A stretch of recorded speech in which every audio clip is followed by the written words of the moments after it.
গোড়ায় কিন্তু পচন ধরেছে।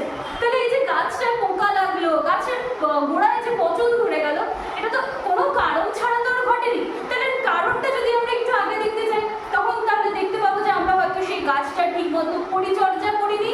তো এটাই হচ্ছে মেইনলি তোমাদেরকে এখানে বোঝাতে চেয়েছে যে উৎপত্তির পূর্বে কার্য কারণে বিদ্যমান, যেটাকে আমি কঠিন ভাষায় না গিয়ে কিন্তু একেবারে সহজ ভাষায় বোঝানোর চেষ্টা করলাম। সাংখ্যমতে কার্য সৎ অর্থাৎ উৎপত্তির পূর্বে কোনো না কোনো কার্য কারণে কিন্তু বিদ্যমান থাকে। এছাড়া সাংখ্য আচার্য যারা রয়েছে, সাংখ্য আচার্যদের মতে এই মতবাদকে কিন্তু পরিণমনবাদও বলা হয়। এই মতবাদকে কিন্তু কি বলা হচ্ছে? পরিণমনবাদও কিন্তু বলা হয়। সাংখ্য সম্প্রদায় নানান যুক্তির সাথে অন্যান্য সম্প্রদায়ের মতবাদগুলিকে খণ্ডন করে, ঠিক আছে, অবশ্যই সেখানে যুক্তি রাখবে। অন্যান্য সম্প্রদায়ের যে মতবাদগুলো আছে সেটাকে খণ্ডন করে এবং কার্যবাদ সম্পর্কিত পরিণামবাদ কিন্তু প্রতিষ্ঠা করে।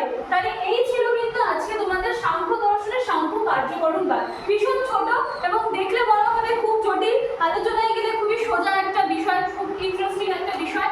তো চলো, আজকের আমার আলোচনার বিষয় কিন্তু এটুকুই থাকছে। আমাদের অ্যাডমিশন কিন্তু স্টার্ট হয়ে গেছে ইতিমধ্যে।